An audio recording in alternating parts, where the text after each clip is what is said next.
Mahafinaritra tokola, mankasitraka tovovavy anatin'ity fandarina zany malaza ity. Mbola mendrika Antananarivo renivohitra ve no ho renivohitr'i Madagasikara amin'izao fahitana ny zava-misy ankehitriny izao. Fanontaniana saika miverimberina zany rehefa miaina ny zava-misy eto Antananarivo renivohitra amin'ny fahalotoan'ny ny tontolo iainana, amin'ny fiparitahan'ny fako etsero, amin'ny fahatsetsenan'ireo lakan-drano sy ireo toerana izay famatana ny rano ka mivarina any amin'ireo toerana izay tokony hivarenany mandalo ny lakan-drano nandeha tany iny.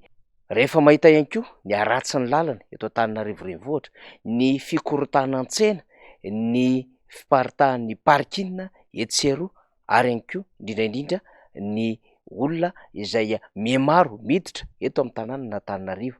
Fa ny tena mampalaza an'ilay Antananarivo moa tato ho ato, rehefa mirotsaka ny orana dia dibo-drano Antananarivo. Dia apetraka ho amin'ny be sy ny maro izay fanontaniana izay hoe mbola mendrika ho renivohitr'i Madagasikara ve izany Antananarivo renivohitra izany raha hiainana izao zava-misy izao. Raha ohatra ka andeha lavidavitra isika ka mijery ireo firenena afrikanina izay mitovy sokajy amintsika aty amin'ny continent afrikanina amin'ireo firenena 50 mahery, dia azo sokajiana fa anisan'ny firenena maloto indrindra Antananarivo renivohitra izay kapitalan'i Madagasikara. Raha tsaroany rehetra dia anisan'ny tanjona napetraky ny ben'ny tanàna ny Fandimby tany aloha tany ny hoe Antananarivo madio no tanjona ka tadio. Raha tsaroany rehetra ihany koa dia nametraka fanamby ny ben'ny tanàna ny Fandimby, na tamin'Andriamatoa Stanislas, na tamin'ny pasteur Andriamandrato Risard, na tamin'ny ben'ny tanàna Rakotovao Andriantina, na Andriamatoa Désiré Lalao Andrianjafy, na tamin'Andriamatoa Gioli Razanamasa, na tamin'ny filoha Marc Ravalomanana, dia nanana tanjona hanatsarana n'ity tanàna n'Antananarivo ity avokoa izy rehetra ireo, ary nametraka fanamby lehibe ny aminy hoe tsy maintsy kajiana ny asom-pahadiovana Antananarivo, ary tsy maintsy apetraka ihany koa fa rehefa madio Antananarivo dia taratry ny fahadiovana sy ny filaminana ny fanjakana izany. Zany tantara zany dia miraikitra ny tantaran'Antananarivo satria Antananarivo renivohitra matoa ny safidiana ho anisan'ny renivohitr'i Madagasikara, dia tsy tonga ho azy fa eto aloha no ivony, eto no afovoan'ny saritanin'i Madagasikara, fa eto ihany koa no niaingana ireo endriky ny sivilizasiona samihafa sy ny endriky ny fandrosoana samihafa, ary ny famatorany tantara tamin'ireo faritany dimy ambiny ivelan'Antananarivo. Noho izany tsy azo tsinitsinyavy na ara-tantara ny tantaran'Antananarivo renivohitra, mifamatotra amin'ny tantara amin'ireo faritany dimy ivelan'ny faritan'Antananarivo hoy isika. Ka raha tsy mahay an'izany tantaran'ny tanànan'Antananarivo zany sy Antananarivo renivohitra, tsy tokony hipingapinga hitondra tanàna, satria sarotra ny mifehy ny tanànan'Antananarivo raha ohatra ka mikorotana ny tanàna. Raha ohatra ka tsy anjaka ny filaminana ny tanànan'Antananarivo dia mikorotana manaraka izay ny rafi-panjakana sy ny fanjakana amin'ny ankapobeny, ary tsy ahitana taratry ny endriky ny fandrosoana zany, satria ny vavahadin'i Madagasikara eo amin'ny sehatra iraisam-pirenena rehefa avy any Ivato faritra Amboditra Atrimo dia tsy maintsy hamakivaky an'Antananarivo renivohitra hiazo ireo faritany dimy ambiny. Lehibe ity fandalinana hoentintsika androany ity, satria ny fomba fitantanana ny tanànan'Antananarivo goragora, ny fomba fiaina eto Antananarivo tsy mandeha amin'izay laona intsony, ary rehefa mihoatra mifefy ny fomba hifampitondran'ny mpitantana izany tanàna izany makeny anivon'ny vahoaka, dia ahitana taratra fa tena tsy niomana hitondra fanjakana ireto olona ireto, fa nanao fotsiny ihany izay hakana n'Antananarivo ara-pôlitika ka mba hahafahan'izy ireo manjaka ny fitantanana amin'ny Madagasikara. Mamenatra no miteny izany, kanefa tsy maintsy resahana noho ny anton-java-misy amin'izao fotoana izao. Fa iza moa ny eritreritra sy nanam-pony aminy hoe raha toa ka tsy volomboasary no mitantana ny tanànan'Antananarivo dia tsisy fandrosoana eto Antananarivo renivohitra. Fa iza ny eritreritra ny aminy hoe io eny ny ben'ny tanàna amin'izao fotoana izao izay fantatra ny toerana ny lalovana ny kolontsaina nisy azy, ka eritreretana ny aminy hoe tsy handroso izany tanàna izany raha toa ka tsy izy ny eo. Fa izy tokoa ny eo amin'izao fotoana izao, kanefa tsy misy fandrosoana raha ny fahafantarana ny momba ny lalana ny diaviny zany olo zany amin'ny endriky ny filaminana sy ny fandrosoana. Fa rehefa tonga ny fitantanana ny tanànan'Antananarivo, betsaka ny zavatra nampanantenany fa tsy nahavita inona izy, ary vao mainka potika sy tsy mamelanja amin'ny Madagasikara la endrika le renivohitra Madagasikara noho ny tsy fahaiza mitantana, tsy fahaiza mitondra lay mpitondra ao anatin'ny fiadinan'ny tanàn'Antananarivo ankehitriny. Santionan'ny kabary izay nataon'ny Andriamatoben'ny tanàna tamin'ny fampielezan-kevitra no renisitsika resaka fako, resaka fahadiovana, ary tao anatin'ny hirahira izay nambabony ny fonivoakana Antananarivo ary de hoe Antananarivo tanànantsika de nitondra fahadiovana sy fanatsarana amin'izany tanàna izany, de hita n'ilay kandida mihitsy aza ny elakelan-trano sy ny lalan-drato sy ny tanàna iva feno loto, feno fako ary tsetsina tatatra teto amin'izany tanàna Antananarivo izany. Iza zany no amerina ny Savahangy commune. Président Rajoelina amerina ny Savahangy commune. Allo hiverina ny commune ny Samva, tsika ihany no mikarakara ny fako. Mety sa tsy mety? Amin'izay tsy mifanilika ndraiky teo. Allo ataon'ny commune. Rehefa vita ny asa, voaroaka ny fako faly ny tanàna. Raha tsy voaroaka ny fako de tongava ty mibe ny tanàna ny tompona ndraikitra raha tsy vita ny asa. Mety? Rehefa tonga teo amin'ny fanjakana izy dia tsy tadidiny ary tsy tsarony reny lalan'ireny ary tsy nidiaviny tongony intsony fa tamin'ny fotoana ny fampielezan-kevitra ihany. Izany no fomba fakana vato eto amin'ity Madagasikara ity. Hay no mitsiditsidika, hay no mandangolango vahoaka ary hay no mampiseho makety, hay no mampangetaheta fandrosoana tsy hita teto amin'ity Madagasikara ity ka entina amin'ny sary ho hitan'ny vahoaka ny fandrosoana any amin'ny firenena aziatika, any amin'ny firenena europiana, any amin'ny firenena arabo, any amin'ny firenena afrikana izay mba mandroso mihoatra Madagasikara dia aseho sy arantiranty amina écran géant hoe ohatran'izao no hita tanànay any Madagasikara, ny hita tanànay any tanàna Antananarivo, kanefa rehefa tonga ao 0/10 tsy mahavita inona ilay mpitondra fanjakana. Lasa le fitondrana ny tanàna Antananarivo teo aloha indray raha no ampangaina ho nanakorotana sy mbola misy ny lavaka napetrany amin'ny fomba fitantanana zany commune izany.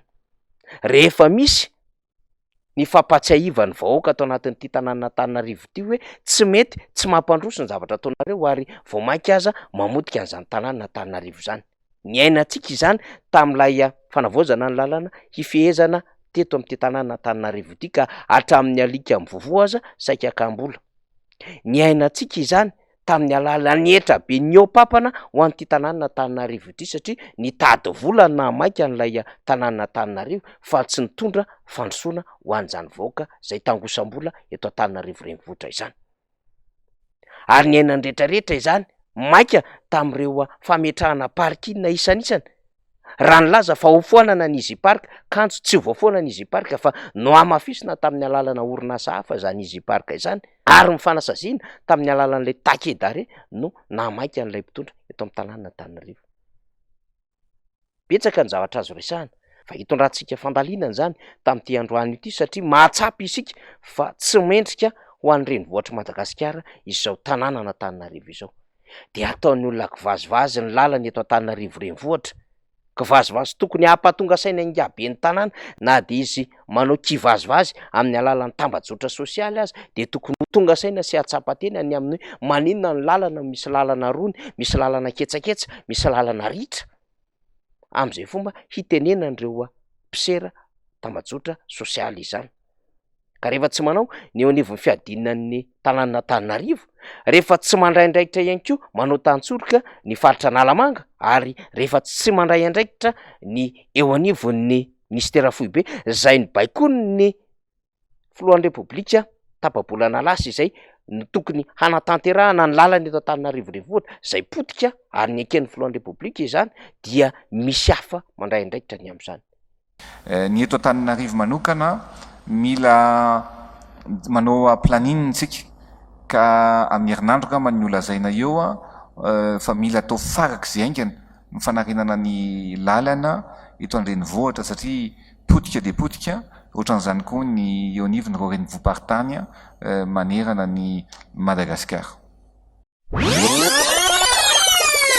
Ny eto Antananarivo manokana mila manao planning tsika ka amin'ny herinandro ka ny olazaina eo fa mila atao farak'izay aingana ny fanarenana ny lalana eto an-drenivohitra satria potika dia potika, ohatran'izany koa ny eo anivony ireo renivohim-paritany manerana ny Madagasikara. Ny député Rastany ohatra voafidy tao amin'ny boribory tamin'ny faharoa dia niezaka nanamboatra iny lalana miakatra eny Anjoy iny. Ny député Fendralambanina tao anatin'ilay vola izay natokana ho an'ny distrika Tatany Solombamboka sy ady izany de niezaka nanao lakan-drano, ary député hafa tsy nety nitonona anarana fa nakana ndraikiny dia niasa amin'ny andro alina hanotitra sy hanamboatra lalana eny amin'ny 7 hektara eny. Rehefa tsy manao zany ny hafa de misy miditra tsihatra hanadio an'ity tanàna Antananarivo ity, zay tsy fahefan'ireo solombavambaoka izany ao anatin'ilay hoe fahatsapahatena, saingy tsy manala azy kosa nefa raha ohatra ka teti-bolana sy ady hoy isika. Kanefa rehefa mijery ny zavatra ataon'ny député Rastany, rehefa mijery ataona solombavambaoka zay manao ny asany mangingina amin'ny alina, de mahatsapa fa tena famenarana ho an'ny fitondram-panjakana izany, famenarana ho ampitantana ny tanàna Antananarivo zay tsy sasatry miady amin'ny fikambanana ny taxi, manadroadro an'ireo taxi bicyclette, ary miezaka manosika miala an'izany tanàna Antananarivo izany amin'ny sarety sy ireo zay mety ho tsy mitovy hevitra aminy.